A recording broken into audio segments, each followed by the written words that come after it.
Okinawa, April 12, 1945. The morning sun cast long shadows across the rugged terrain as American forces pressed deeper into the island's interior. In a small cave network near Nakagusuku Bay, 27 Japanese women clutched their malnourished children, whispering prayers that American soldiers would pass them by. They believed capture would bring horrors worse than death, especially at the hands of the black American soldiers they had been warned about.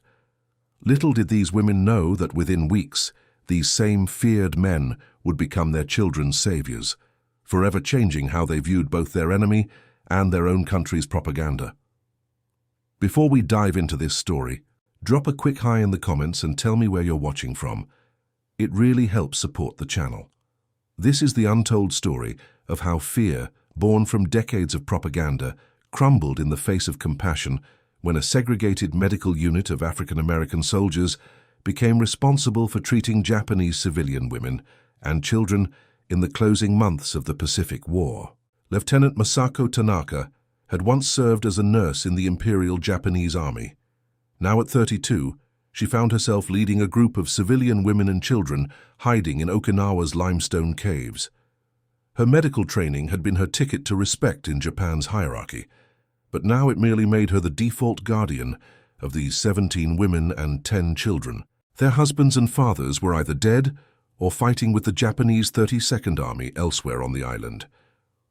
"Remember what Colonel Yahara told us," Masako whispered to the group as distant artillery fire punctuated her words. "The Americans will violate us all. The black ones are barely human. They have been sent specifically to terrorize us. Death is preferable to capture." 8-year-old Keiko Miyazaki whimpered in her mother's arms, her small body burning with fever. Sachiko Miyazaki, 36, pressed her palm against her daughter's forehead and looked desperately at Masako. "She's getting worse. The medicine is gone," Sachiko said. Masako averted her eyes. "We must endure. The Emperor will not abandon us." 2 caves away, Yumiko Oshiro, 24, cradled her 10-month-old son, Takeshi. Once plump-cheeked and gurgling with laughter, the infant now lay listless, his skin stretched tight over protruding ribs. Yumiko had stopped producing breast milk 3 days ago. "He will not survive another day without food," she whispered to no one in particular. The women had been subsisting on rainwater, collected in bamboo tubes and whatever vegetation they could forage near the cave entrances. Imperial soldiers had taken their rice stores 2 weeks earlier. Meanwhile, just 4 miles away, at a hastily established field hospital of the 383rd Medical Battalion, Captain Marcus Williams of Philadelphia reviewed his supply inventory. A graduate of Howard University Medical School, Williams had joined the Army hoping to prove that black doctors were just as capable as their white counterparts. Instead, he found himself leading a segregated unit, treating primarily other black soldiers. "We're getting overflow civilian cases now," announced First Lieutenant Robert Jackson, Williams' executive officer. "Command says there are too many Okinawan casualties for the white medical units to handle alone." Williams nodded, feeling both pride at the recognition and resentment at being used as an overflow facility. "What do we know about treating civilians here? Any cultural considerations we need to be aware of?" "They've been told we eat children," replied Sergeant Thomas Cooper matter-of-factly. At 25, Cooper had already faced discrimination in his hometown of Chicago that hardened him to such absurdities. "Japanese propaganda says we're cannibals." Williams shook his head. "Well, let's prove them wrong the only way we can, with professionalism and compassion." "Sir, with respect," interrupted Private First Class James Wilson, "why should we care what they think of us? These people are fighting against us." Williams studied Wilson. At 19, he was the youngest medic in the unit and had grown up in rural Georgia, where racial violence was commonplace. "Because medicine transcends the battlefield, Private. And because every time we treat someone with dignity, we chip away at the lies they've been told. That's a different kind of victory." The next morning, April 13th, brought disaster to the caves.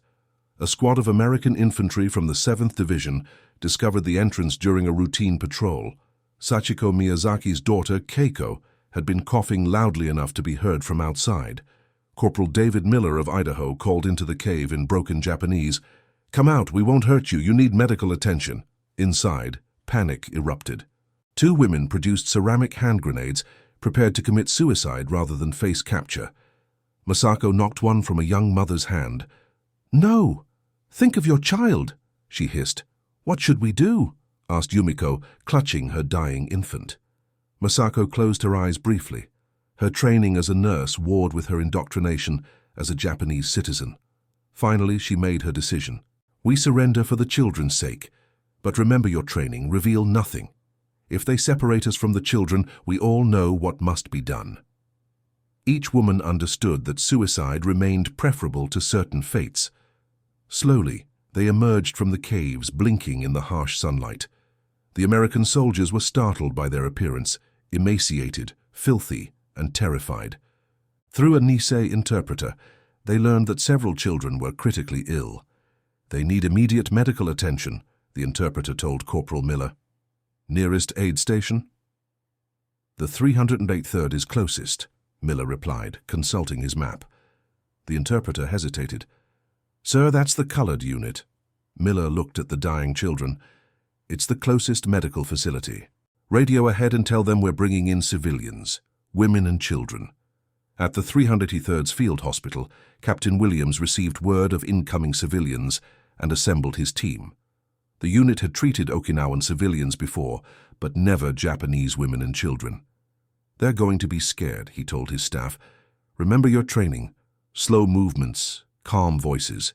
When the trucks arrived carrying the Japanese civilians, Williams was struck by their condition. These weren't the fanatical enemy depicted in American propaganda films. These were starving, terrified human beings. Masako stepped down from the truck, surveying the medical tents with dread. Then she saw them, black soldiers in American uniforms, moving efficiently among the wounded. Her breath caught in her throat. The women behind her gasped and pulled their children closer. "Demons," whispered one woman. "The black demons." The unit's interpreter, Sergeant Frank Tanaka, approached them. A Japanese-American from California, he had volunteered for service despite his family being held in an internment camp. "You are safe here," he said in Japanese. "These doctors will help your children." Masako replied in formal Japanese, "We request white doctors. We have been told these men cannot be trusted with women and children." When Sergeant Tanaka translated this for Captain Williams, the doctor's face remained impassive, though the slight tightening of his jaw betrayed his feelings. "Tell her that I am the commanding officer of this medical unit," Williams said evenly, "and that every doctor here has the same training as any white doctor. Her children will receive excellent care." As Tanaka translated, Williams approached little Keiko, who lay limp in her mother's arms. With slow, deliberate movements, he placed his stethoscope against the child's chest. Sachiko Miyazaki instinctively pulled back, terror in her eyes. "Please," Williams said softly, knowing she wouldn't understand his words but might comprehend his tone. "Your daughter is very sick." When Sergeant Tanaka translated, Sachiko looked from the black doctor to her daughter, conflict evident on her face. Finally, she nodded once, sharply. Williams listened to Keiko's breathing, his expression growing concerned. "Pneumonia, advanced stage. Get her started on penicillin immediately." As the medical team sprang into action, the Japanese women watched in fearful fascination. These were not the savage beasts they had been told about. They moved with precision and purpose, their hands gentle as they examined the weakest children. Private Wilson approached Yumiko Oshiro and her infant son. The baby's condition was dire. Severe malnutrition and dehydration had left him near death. "Ma'am," Wilson said softly, gesturing to indicate he needed to examine the baby. Yumiko clutched Takeshi tighter, shaking her head violently. Sergeant Tanaka intervened. "Your baby will die without help," he explained in Japanese. "This medic can save him." "They told us the black ones eat babies," Yumiko whispered, shame and fear mingling in her voice. When this was translated, Private Wilson's eyes widened momentarily before his face settled into a determined expression. Slowly, he reached into his pocket and removed a photograph, his sister and her baby back in Georgia. He held it out to Yumiko. Through this simple gesture, a connection was made. Hesitantly, she allowed Wilson to take Takeshi. The infant was immediately placed on intravenous fluids. Wilson worked quickly, his large hands surprisingly delicate as he found a vein in the tiny arm. "Stay with me, little man," he murmured, though the child's mother couldn't understand his words. "We've got a lot of propaganda to disprove, you and I." By nightfall, the Japanese women and children had been settled into a separate tent, all receiving treatment. Captain Williams had ordered extra rations diverted to them, recognizing that malnutrition was their primary ailment. In their tent, the women whispered among themselves, trying to reconcile their expectations with the reality they were experiencing. "They have not harmed us," observed Haruko Nakamura, a 29-year-old mother of 2. "My Daiichi's fever is already lower." Masako frowned. "Do not be deceived. This could be a trick to gain our trust." "A trick that involves saving our children?" questioned Sachiko. "The imperial officers took our food and told us to die honorably. These Americans give medicine to our children and food to us." "Traitor talk," hissed Masako, though without conviction. She too had noticed the contrast between propaganda and reality. Outside the tent, Captain Williams conferred with his medical staff. "The children are our priority, but I want full examinations for the women too. Many are suffering from exposure and malnutrition." "Sir," began Sergeant Cooper hesitantly, "some of the women seem terrified of us specifically, not just as Americans, but as black men," Williams completed. "I know. Sergeant Tanaka explained the propaganda they've been fed. All we can do is prove it wrong through our actions." The following morning brought both progress and challenges. Keiko Miyazaki's fever had broken, but Takeshi Oshiro remained critical. Private Wilson had stayed by the infant's side throughout the night, manually adjusting his IV when the primitive equipment faltered. Yumiko entered the treatment area cautiously, her eyes immediately finding her son. What she saw stopped her in her tracks. Private Wilson had fallen asleep in a chair beside Takeshi's bed, one hand resting protectively near the baby's arm to monitor the IV flow. For the first time, Yumiko looked at the young medic as a person rather than a threat. His face in sleep looked younger, vulnerable. This was not the monster from propaganda posters. When Wilson woke to find Yumiko watching him, he smiled tiredly. "He's a fighter," he said, nodding toward Takeshi, whose color had improved slightly. Through Sergeant Tanaka's translation, Yumiko learned that Wilson had manually adjusted her son's medication throughout the night. "Why would you do this?" she asked. "We are your enemies." Wilson considered his answer carefully. "Where I'm from," he said slowly, "people judge me before knowing me. They see my color and make decisions about who I am. I try not to do the same to others." When this was translated, Yumiko lowered her eyes. "I was afraid to let you touch my son." Wilson nodded. "I know, but fear can be overcome." This exchange marked a turning point. As the day progressed, other women began approaching the medical staff with less trepidation. When Captain Williams made his rounds, he noticed Masako observing his technique with professional interest. "You have medical training," he remarked, recognizing the way she watched his examination procedures. Masako stiffened when this was translated, but eventually nodded. "I was a nurse with the Imperial Army." Williams considered this information. "We could use your help. Some of the children would respond better to treatment if they weren't so frightened of us." Masako's inner conflict was visible on her face. Cooperating meant acknowledging these men as equals, a direct contradiction of everything she had been taught. Yet watching them work had begun to erode her certainties. "I will help with the children," she finally agreed, "for their sake only." By April 15th, 3 days after their arrival, a tentative routine had developed. The women assisted with basic care for their children, while the medical staff handled more complex treatments. Barriers began to fall as necessity forced cooperation. That afternoon, a new convoy arrived at the field hospital. White officers from the 7th Division delivered supplies, but also brought disturbing news. "Command wants all Japanese civilians transferred to the larger internment facility by tomorrow," Major Richard Peterson informed Captain Williams. "Orders from the top." Williams frowned. "Several children aren't stable enough for transport. Takeshi Oshiro won't survive the journey." Peterson shrugged. Not my decision, Captain. The General wants all Japs consolidated at the main camp. Your unit needs to be free for combat casualties anyway. After the Major left, Williams gathered his officers. We have a problem. Some of these children won't make it if we transfer them now. So we stall, suggested Lieutenant Jackson. Paperwork gets lost all the time in combat zones. And if they send transport tomorrow? Asked Sergeant Cooper. Williams thought for a moment. We classify the critical cases as too unstable for transport. Medical necessity. Sir, Private Wilson interjected, what about after they stabilize? The main internment camp has white medical staff. These women and children, they're just starting to trust us. The question hung in the air, highlighting the unusual bond forming between patients and caregivers. Both groups had experienced prejudice, albeit in vastly different contexts. That evening, as rain pounded the canvas tents, Masako approached Captain Williams during his examination of a 3-year-old boy with shrapnel wounds. Your technique is good, she commented through Sergeant Tanaka. Where did you train? Howard University, Williams replied, then internship at Freedman's Hospital in Washington, D.C. Masako nodded, processing this information. In Japan, I could not become a doctor, only a nurse no matter my skills. Williams glanced up. In America, many said I couldn't become a doctor because of my color. I did anyway.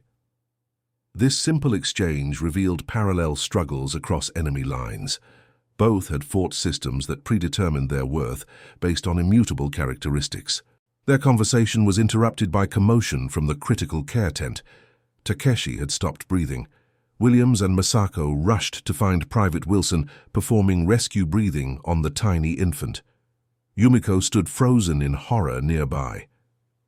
Airway obstruction, Wilson reported tersely between breaths. Something in the formula. Williams quickly assessed the situation. We need to clear his airway, suction equipment. The next minutes were a blur of activity as the medical team fought to save Takeshi's life. Yumiko watched in anguish as these men, enemies, foreigners, the supposedly savage black demons of propaganda, worked desperately to save her son. When Takeshi finally drew a shuddering breath on his own, Private Wilson sagged in relief. The infant's tiny hand had wrapped reflexively around the medic's finger during the procedure, creating an image that belied all propaganda. A black American soldier and a Japanese baby, connected in the most human of ways. Yumiko approached Wilson afterward, bowing deeply. Arigato, she said simply. Thank you. No translation was necessary. That night, the women spoke openly among themselves for the first time about their changing perceptions. My husband told me that Americans would rape and torture us if captured, admitted Haruko. He said the black ones were not fully human, that they had been brought to fight because of their natural savagery. I believe the same, no, said Sachiko. Yet these men have shown more humanity than our own soldiers did in the final weeks. Masako, still struggling with her shifting worldview, added reluctantly, their medical training is excellent. Captain Williams could have been a respected doctor in Tokyo. If he were Japanese, Yumiko pointed out, just as you could have been a doctor if you were a man. The parallel struck Masako forcefully. She had never considered that racial prejudice might mirror the gender barriers she had resented throughout her career. The following morning, April 16th, Major Peterson returned with transport vehicles. Time to move out, Captain.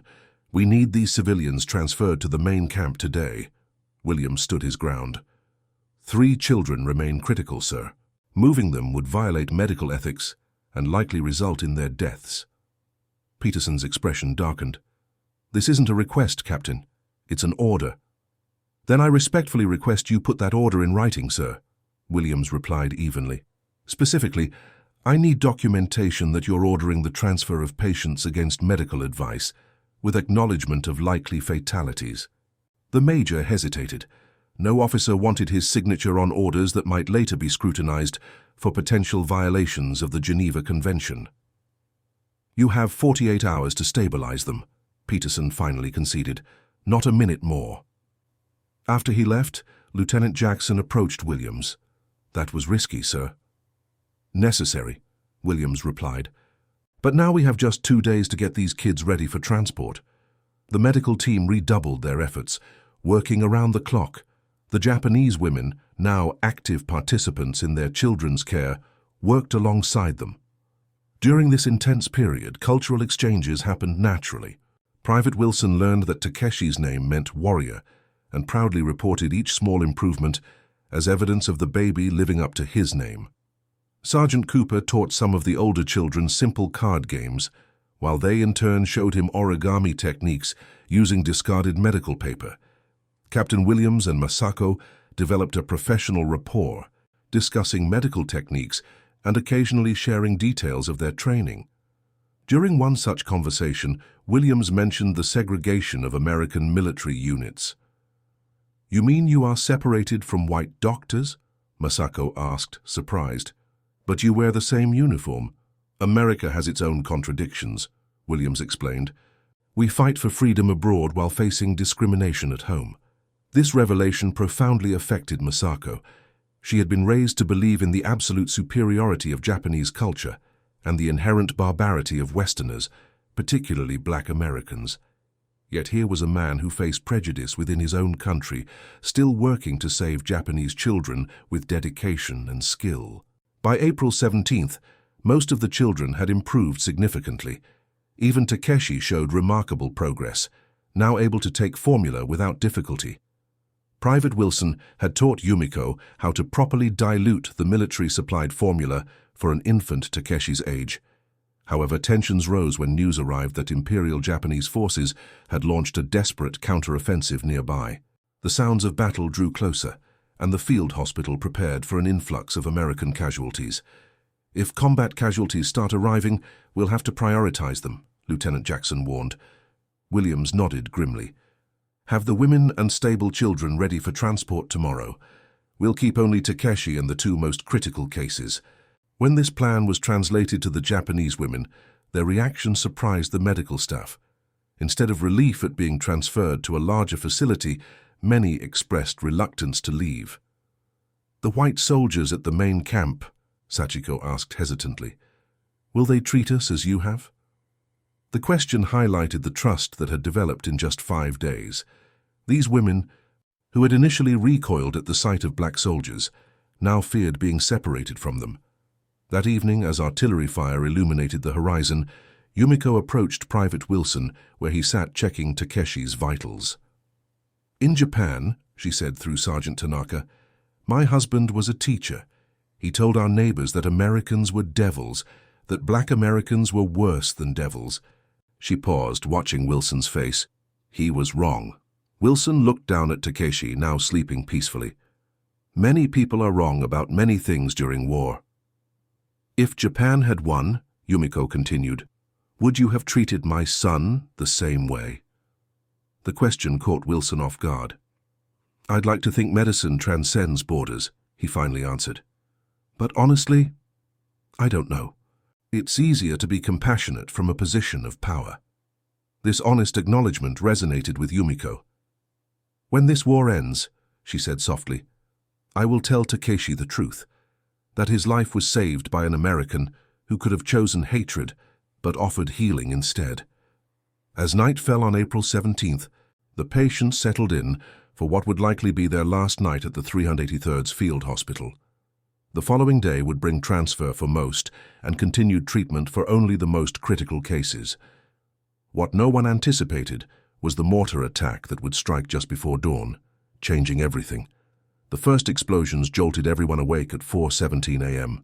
Japanese artillery, targeting what they believed was a standard American position, sent a barrage of shells toward the field hospital. Despite the clearly displayed red crosses, 3 mortar rounds hit within the compound. "Take cover," Williams shouted as medics scrambled to protect their patients. In the women's tent, panic erupted. Masako took charge immediately. "Get the children under the cots," she ordered in Japanese. Private Wilson rushed in, heading straight for Takeshi and Yumiko.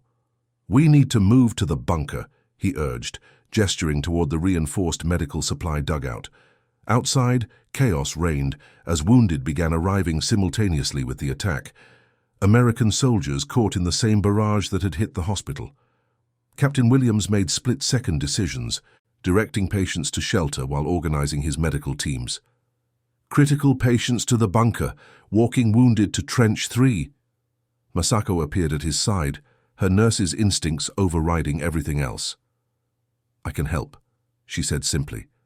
Williams nodded, immediately assigning her to triage. In this moment of crisis, previous divisions dissolved in the face of urgent need. As the barrage continued, Private Wilson led Yumiko, carrying Takeshi, toward the bunker. They had nearly reached it when a mortar round hit nearby, sending shrapnel flying. Without hesitation, Wilson threw himself over mother and child, shielding them with his body. Sharp pain tore through his back as shrapnel embedded itself in his flesh. Despite the injury, he continued moving them toward safety. "You're hurt," Yumiko gasped when she saw blood spreading across his uniform. "Keep going," Wilson urged, guiding them into the bunker before finally allowing himself to collapse. Inside the crowded shelter, roles reversed as Yumiko laid Takeshi down safely and turned her attention to Wilson's wounds. With Masako translating instructions from across the bunker, Yumiko removed the shrapnel and applied pressure dressings. "Why?" she asked as she worked. "Why would you risk yourself for us?" Through pain-gritted teeth, Wilson answered, "Because that's what humans do for each other." The attack lasted 23 minutes that felt like hours. When it finally ended, the field hospital was partially destroyed. 2 medical personnel had been killed and 14 wounded, including Private Wilson. Among the patients, miraculously, none of the children had been harmed, though 2 of the Japanese women suffered minor injuries. Major Peterson arrived with reinforcements at 0700 hours. Surveying the damage, he announced, "We're evacuating everyone to the main medical center. No exceptions." Captain Williams, blood staining his uniform from treating the wounded, nodded wearily. There was no longer any reason to resist the transfer order. Their facility was compromised. As the evacuation began, an unexpected development occurred. The Japanese women refused to board transport vehicles without assurances that the 303rd medical team would accompany them. "We trust these doctors," Masako told the white officers through Sergeant Tanaka. "Our children trust them." Major Peterson looked baffled. "They specifically want the colored medics." "Yes, sir," confirmed Williams, equally surprised by the women's insistence. The major shrugged. "Fine. Your unit can oversee their transfer and initial setup at the main facility. After that, you return to regular duties." As preparations for departure continued, Yumiko sat beside Private Wilson's stretcher. Her son Takeshi rested in her arms, occasionally reaching toward the injured medic. "In Japan," she said softly, "they told us American soldiers would kill our babies, that black American soldiers were not even human." She touched Wilson's hand gently. "Instead, you bled to save my child." Wilson managed a pained smile. "Maybe someday you can tell people what you found was true, not what you were told was true." Nearby, Captain Williams and Masako supervised the loading of patients. Their professional relationship had evolved into mutual respect. "What happens when we reach the main camp?" Masako asked. "White doctors will take over your care," Williams explained. "They're good physicians." Masako nodded slowly. "But they have not earned our trust as you have." "Trust isn't about skin color," Williams replied. "It's about actions."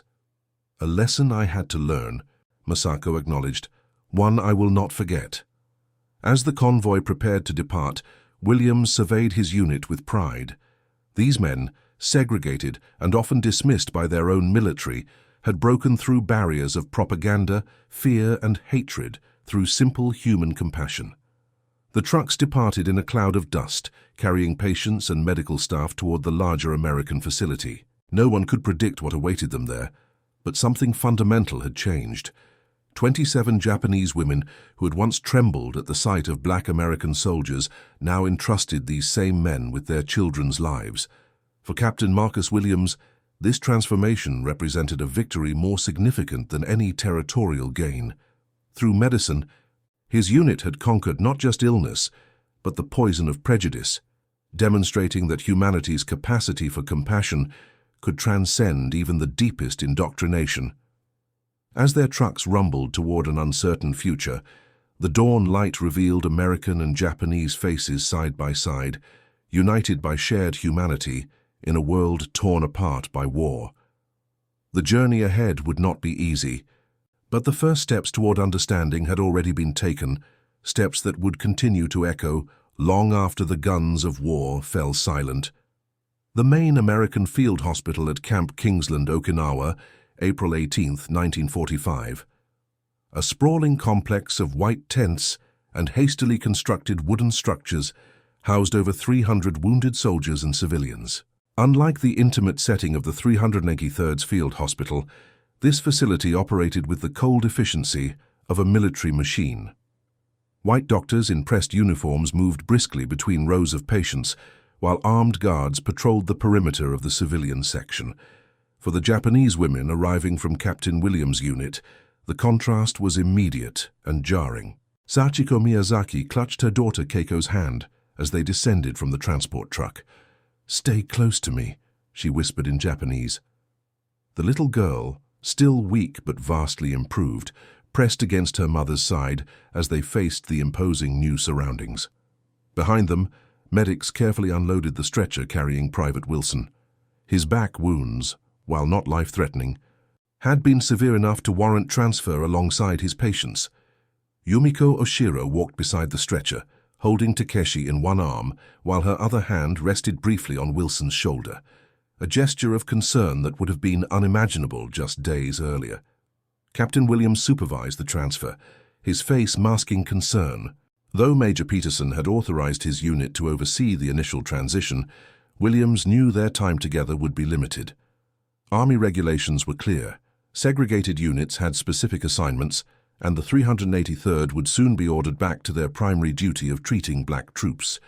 Colonel Howard Richardson, the white commanding officer of the main medical facility, greeted them with barely concealed surprise.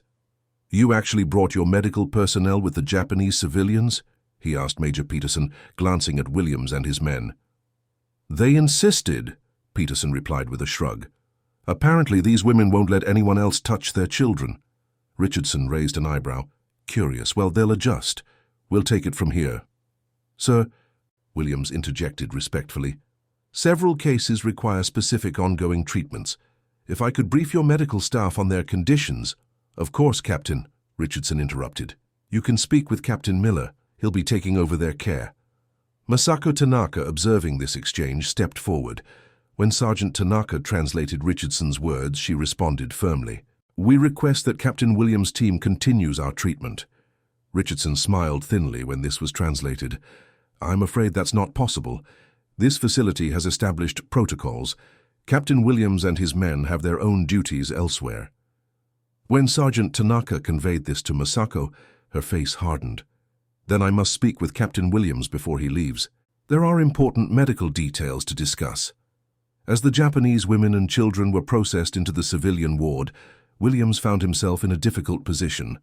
Regulations dictated that his unit return to their assigned post, yet the trust they had built seemed too valuable to abandon. In the triage area, Captain James Miller, a white doctor from Boston, reviewed the medical charts Williams had prepared. "You've done exceptional work with these patients, Williams," he noted, sounding genuinely impressed. "Especially the infant, Takeshi.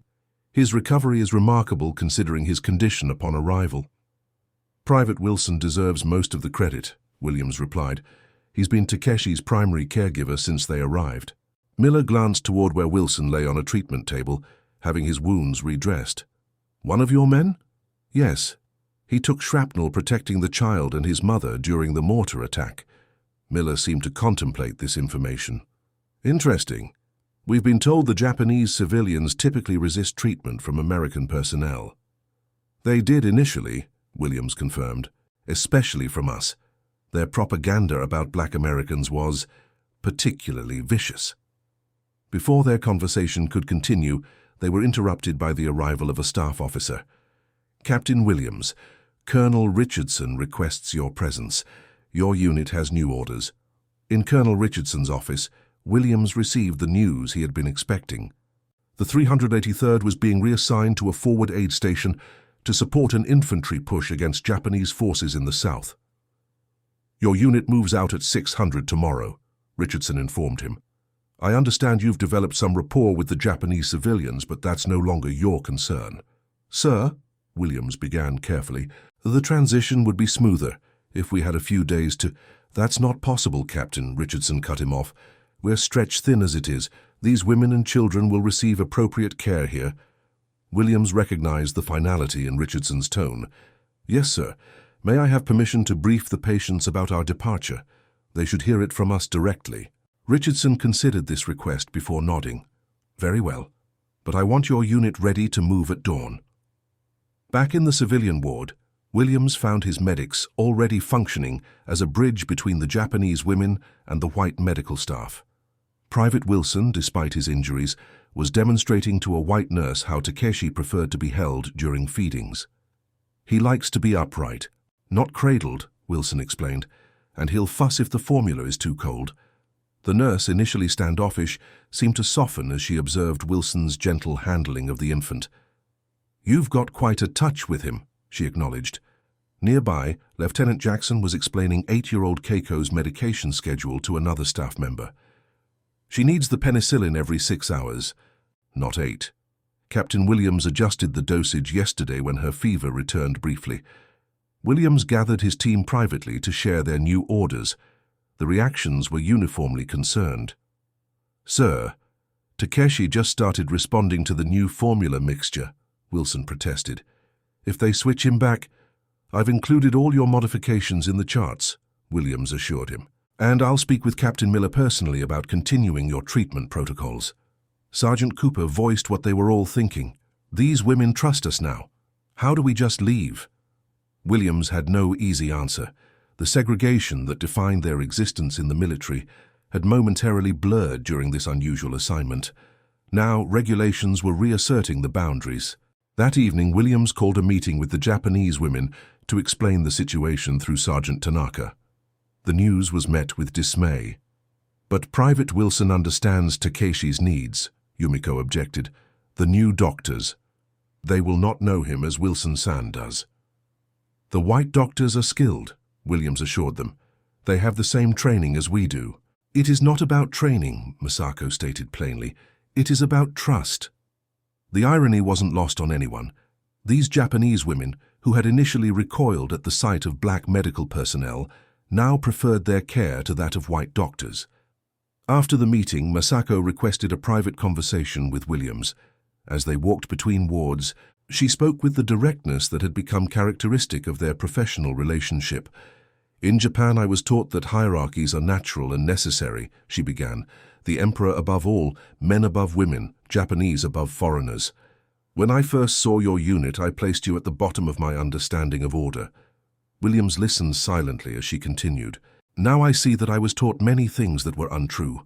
Your men have shown more humanity than many Japanese soldiers I served with. You have treated us with dignity when our own military abandoned us. War distorts everyone's humanity, Williams replied. On both sides. Masako nodded. But some find their humanity even in war. She paused before asking, In America, are you equal?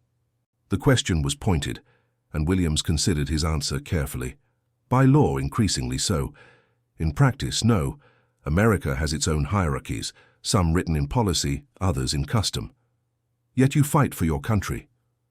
I fight for what America could be, Williams clarified, not always for what it is.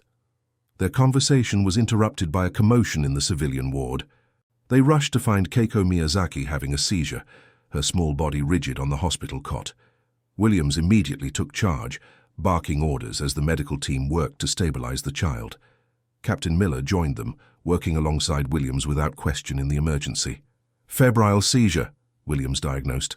Her infection may have spread to the meninges. Agreed. Miller responded, preparing an injection. We need to start higher-strength antibiotics and cool her down immediately.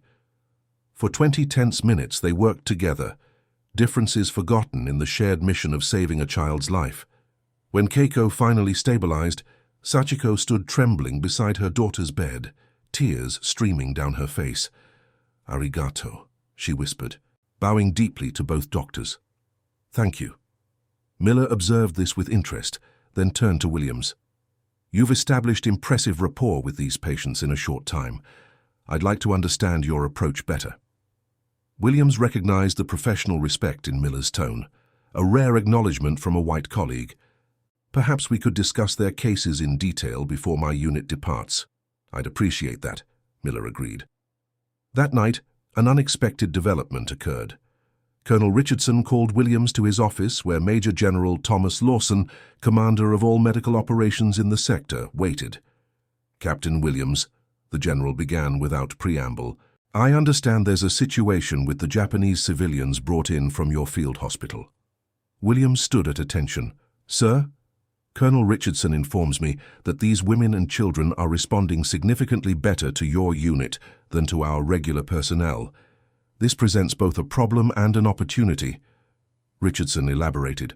3 of the women refused treatment from our staff today. They're asking specifically for your medics. Williams maintained his professional demeanor, though he was surprised by this development. With respect, sir, they've simply become accustomed to familiar faces during a traumatic time.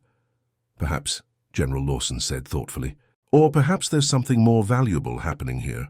He studied Williams for a moment. The Japanese civilians in our care generally remain hostile and uncooperative. Your group is different. They're communicating, following medical advice, even assisting with their own care. Richardson added reluctantly, the intelligence officers believe these women might have valuable information about Japanese positions and plans, but they won't talk to our interrogators. Now Williams understood. This wasn't about compassionate care, it was about military intelligence. What are you suggesting, sir? He asked carefully. General Lawson was direct. I'm reassigning your unit temporarily. You'll continue treating these civilians, establish rapport, and create opportunities for our intelligence officers to gather information. Williams felt a complex mix of emotions. On one hand, this assignment would allow his team to continue caring for patients who trusted them.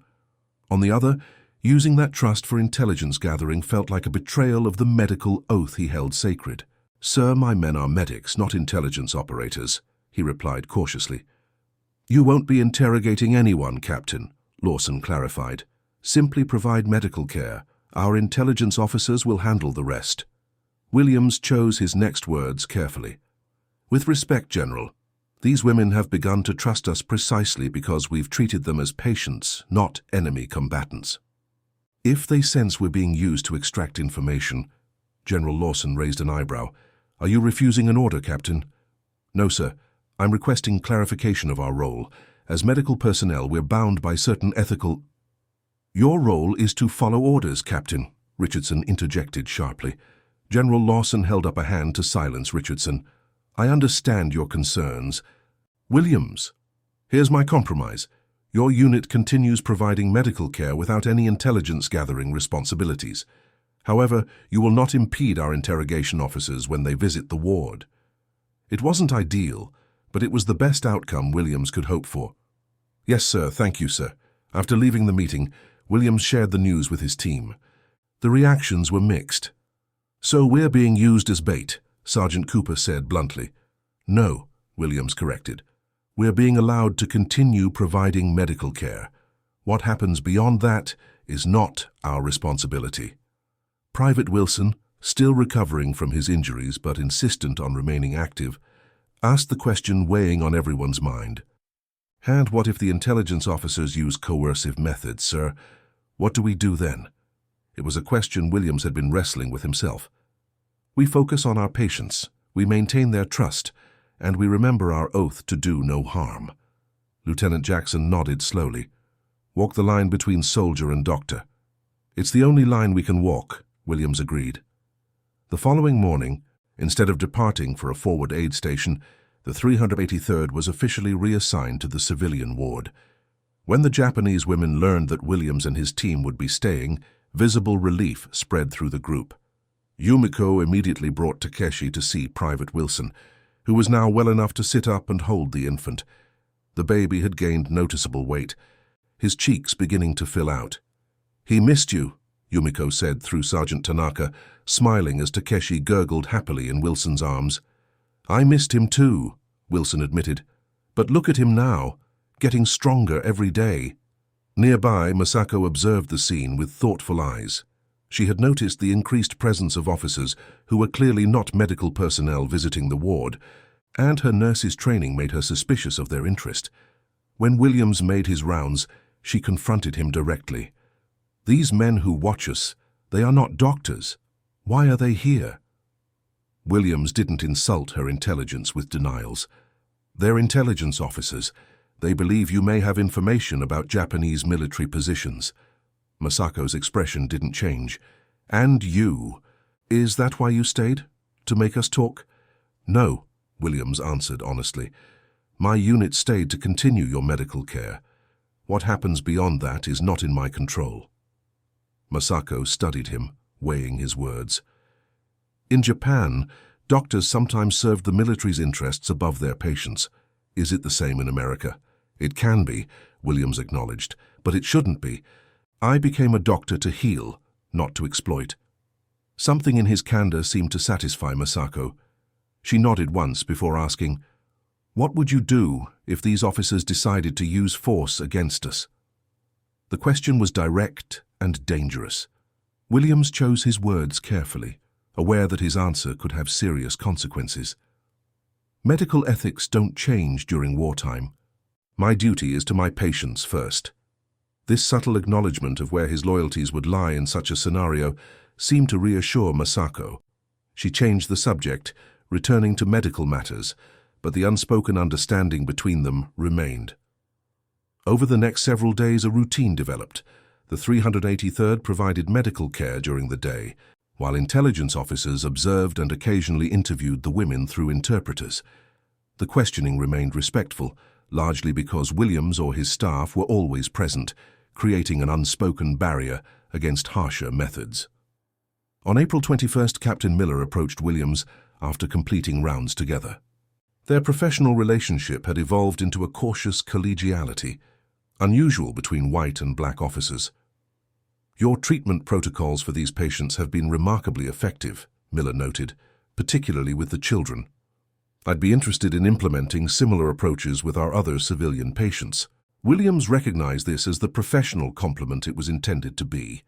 "I'd be happy to discuss our methods, though much of it comes down to building trust first." Miller nodded thoughtfully. "That's the puzzling part. These women trust your unit implicitly, while they remain guarded with the rest of us." He hesitated before continuing. "One of the nurses mentioned something interesting.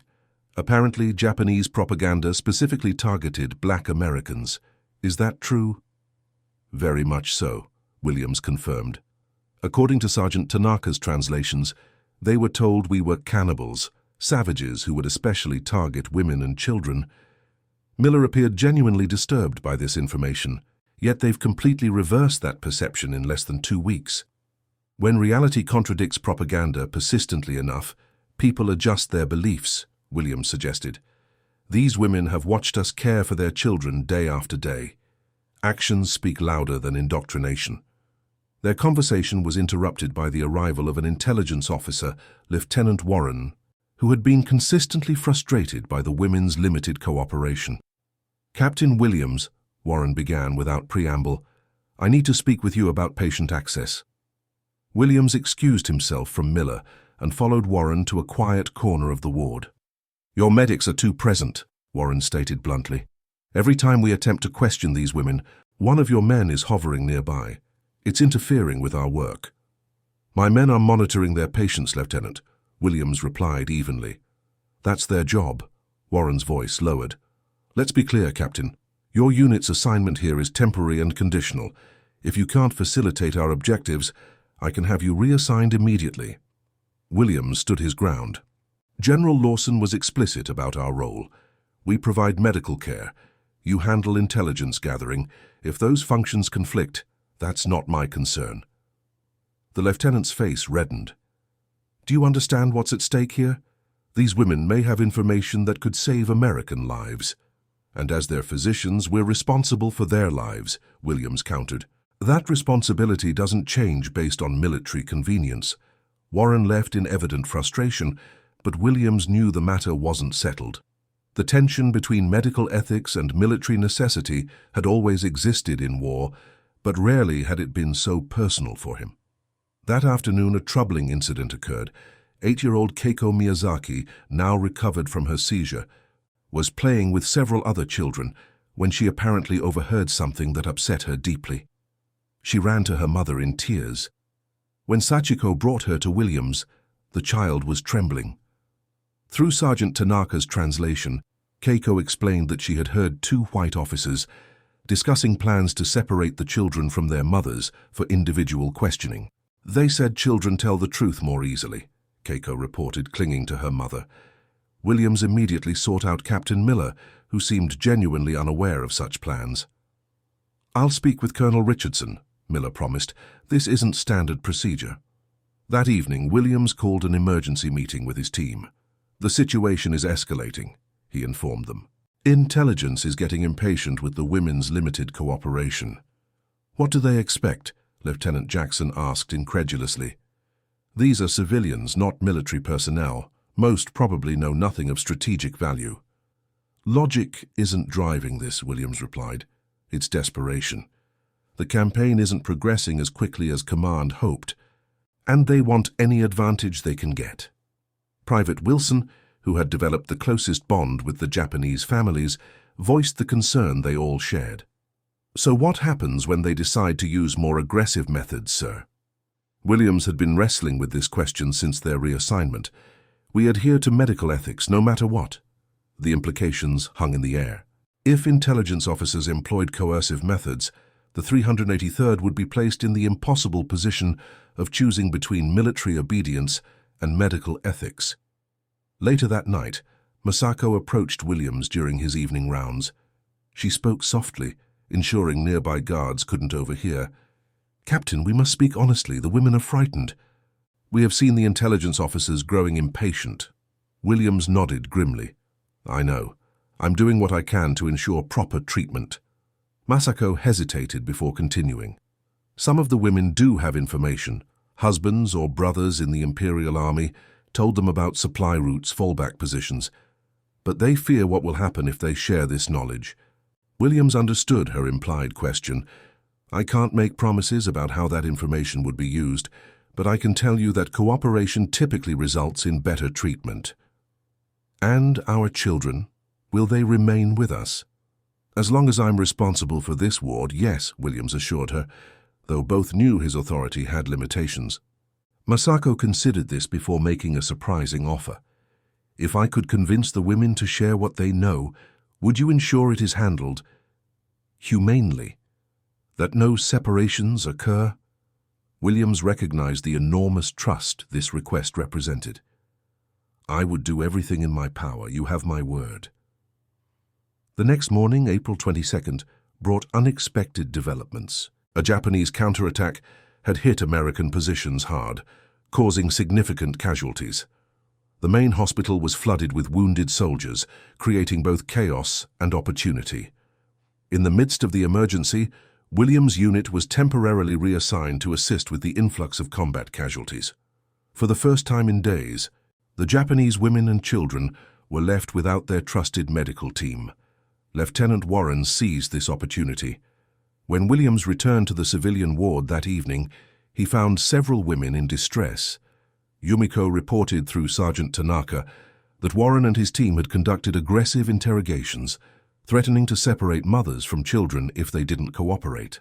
Williams immediately sought out Captain Miller, who had remained with the civilian patients during the emergency. "This is unacceptable," Williams stated firmly. "These are patients under medical care, not prisoners of war." Miller appeared genuinely troubled. "I tried to intervene, but Warren had direct authorization from Colonel Richardson. They took Masako Tanaka for extended questioning." Williams felt a cold dread.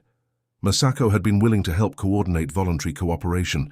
Taking her for forced interrogation could destroy all the trust they had built. Before he could respond, General Lawson arrived at the ward, accompanied by Colonel Richardson and, surprisingly, Lieutenant Warren. The general's expression was unreadable as he approached Williams.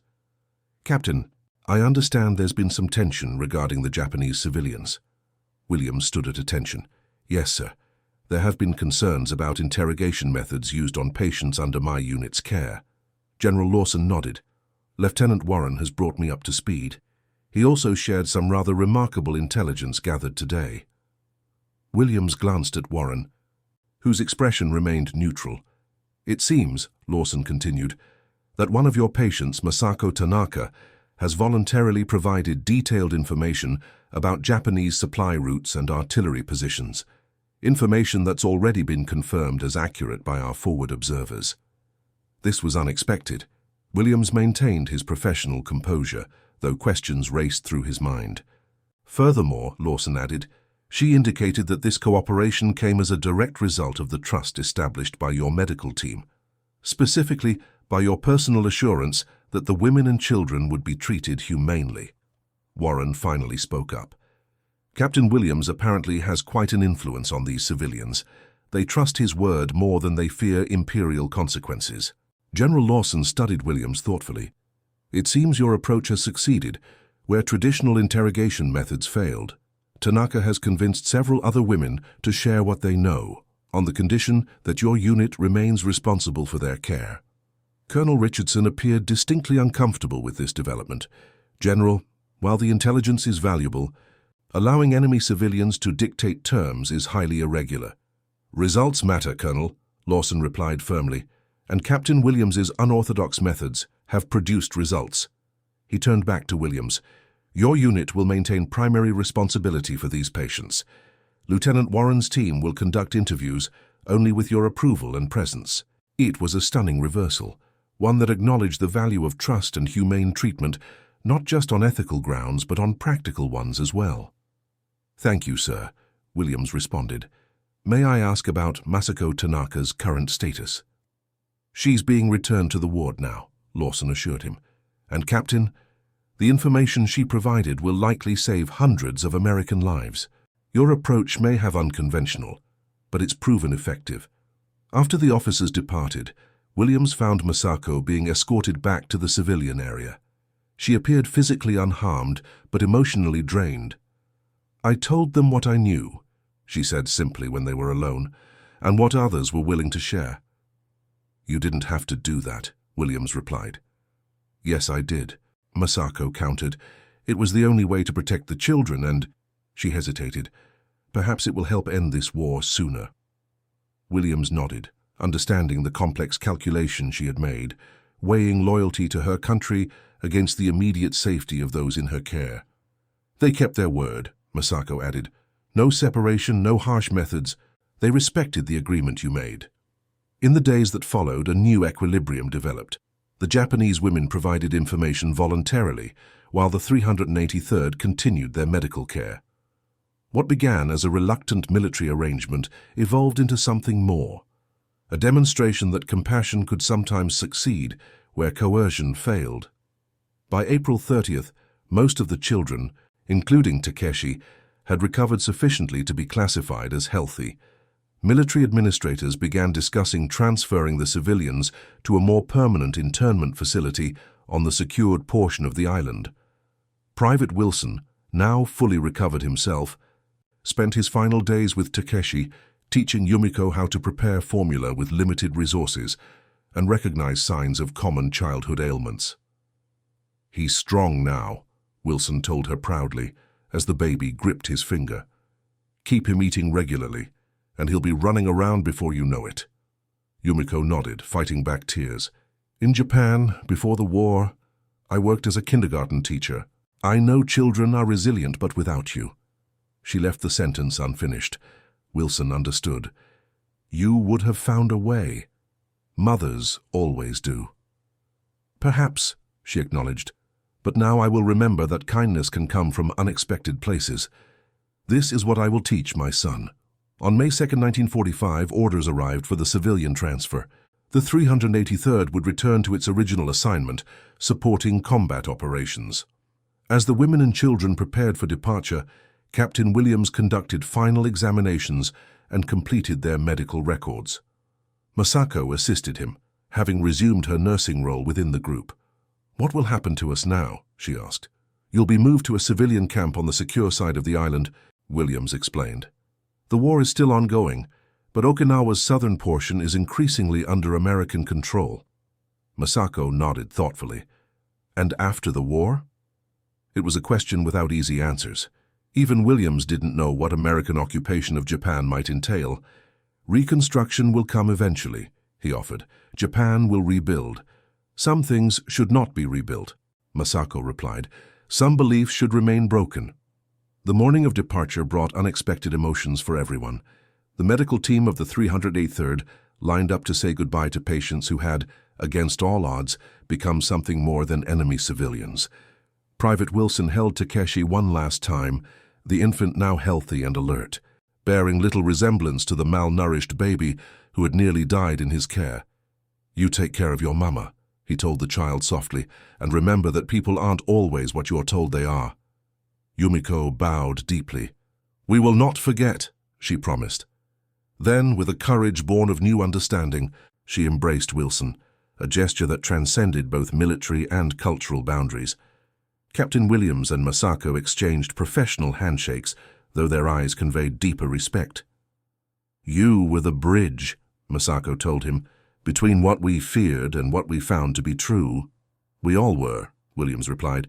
"Your courage in questioning your beliefs was as important as our care." As the trucks prepared to depart, 8-year-old Keiko Miyazaki suddenly broke away from her mother and ran to Williams. She pressed something into his hand, an origami crane fashioned from a discarded medical form. "For peace," she explained through Sergeant Tanaka. "My grandmother said if you make 1,000 cranes, your wish comes true." Williams accepted the gift solemnly. "What is your wish, Keiko?"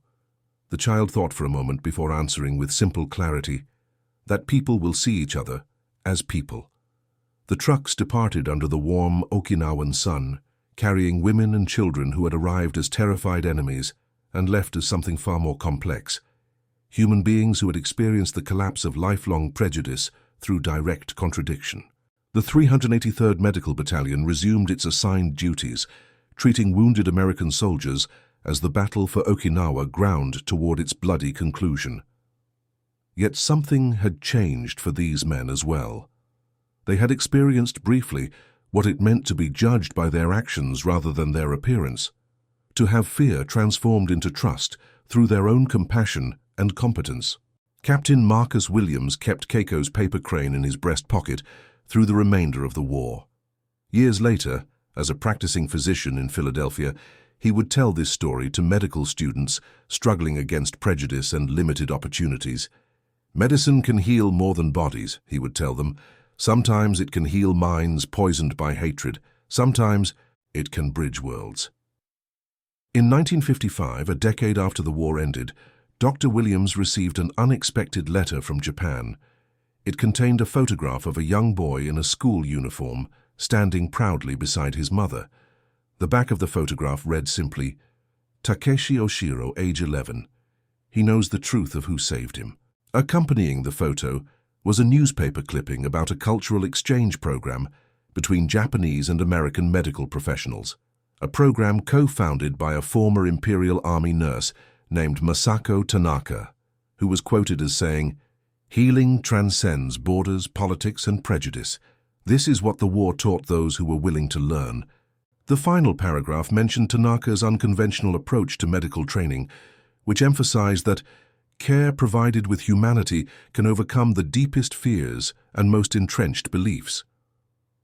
For the women who had huddled in Okinawan caves, terrified of the black demons they had been told would harm their children, the reality of compassionate care had shattered lifelong propaganda.